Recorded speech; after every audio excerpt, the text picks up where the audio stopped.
Hey everyone, welcome to Northern Aeronautical. My name is McCoy, and in this video we're going to be reviewing our first TVC launch attempt on our Mercury version 0.3 model rocket. So about 6:15 p.m. on October 26th, the rocket Mercury version 0.3 was set up on its launch pad and prepped for its inaugural launch. This would be our very first flight of our Mercury rocket, and so we didn't quite know what to expect, but anyways, the rocket did launch at ignition as planned, and it flew very unstable. It immediately pitched over once it left the pad, and this is probably due to the fact that the launch pad was on a hill with a very slight inclination. I didn't think this would be much of an issue, but boy was I wrong.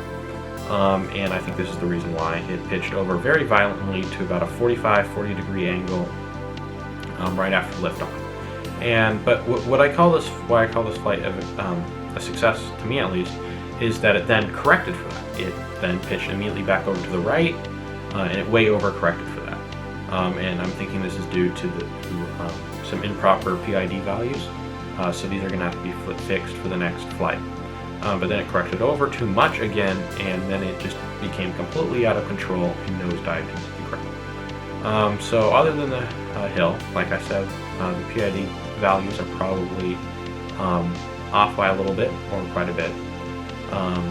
Mainly the D value is way too high in the PID control, and so that's going to be fixed for the next flight, and hopefully it won't be as unstable. This rocket was flown on a C6 rocket motor. It's a very light rocket, only around 250 grams, just a bit more, and this allows us to launch on very small motors, so flights are pretty inexpensive and still pretty good, decent flights at a decent altitude, obviously. This flight didn't go so high, but hopefully in the future they will. And so we flew on a C6 without an ejection charge, and we'll probably continue doing this trend for quite a few flights just to make sure everything works well. We flew on a protoboard version of our TVC controller. It has yet to be named. Currently I just call it the pilot board.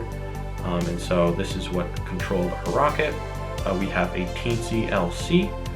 This is the brains of the rocket, and it is better than an Arduino. It's much faster and it has a lot more memory. We also have one pyro port, two servo ports for the TVC gimbal, and then we have an MPU 6050 for gyroscopic readings. In the future, I hope to add and possibly the next flight over, I hope to add a micro SD card module to this to ensure some data logging, so we could then analyze this data and figure out maybe a bit more what happened wrong, because currently that's not a thing. We just kind of got to guess what's been wrong. So the data would be quite useful. So the rocket did hit the ground really hard when it nosedived, and then even came off the ground a little bit and hit again. And this damaged the rocket pretty bad. The TVC mount was snapped on the outer gimbal, and this obviously is not going to be able to be used again. It's going to have to be reprinted. I'd like to redesign the TVC a little bit. It's not quite as accurate as I'd like it to be. The TVC mount to the rocket also got damaged pretty bad. There was a snapping of one of the pillars, for lack of a better word, or struts. There's 4 struts around here, and one of them broke off. And they're only about 1.2 millimeters thick, so they break pretty easily. And so this whole part is also going to be have to be reprinted.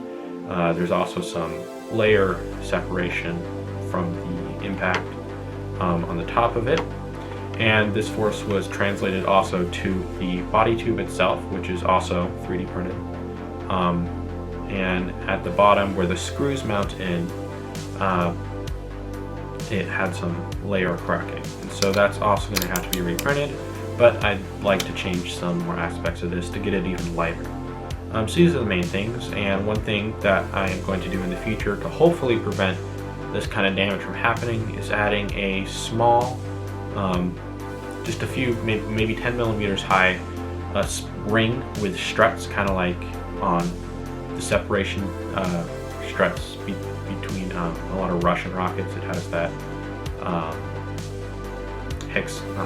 triangular strut shape separating tanks like the LOX and oxygen tank. And my idea behind this is that will break, that'll take a lot of the force instead of the body tube or the TVC mount on the rocket during impact. Because we didn't fly with any parachutes, and we probably won't for the next few flights, just because it's not going too high, and if I add this part, I think that it will be able to take the impact, because the rest of the rocket took the impact quite well. There was no damage to the TVC controller, the flight computer, and so I'm pretty happy about that. And the nose cone is surprisingly in good condition. So that is about wrapping up how exactly the flight went. And I'm targeting a next launch in a few days, so I will release a video about that. So thank you for watching, and stay tuned for our next launch. I'd like to personally thank a few people for helping us get to this launch. Cole Pertzer from Delta Space Systems. He helped us throughout the whole process, particularly with coding. I didn't really know where to start with that, and he showed me a lot of the ways and helped me with coding. And Connor too from PeySpace. He helped a lot with that, the electronics.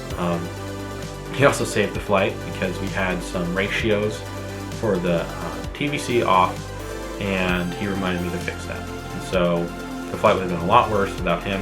And I'd like to thank the entire Advanced Rocketry Discord. They all help, and a lot of people in there give helpful advice. And I'll have links to the Twitter and YouTube pages for Cole from Delta Space Systems and Connor from PeySpace, because they do some awesome work. You should definitely check them out. And I'll have a Discord invite link too to the Advanced Rocketry server if you'd like to join that. So thank you for watching, and hope to see you soon with a next TVC launch.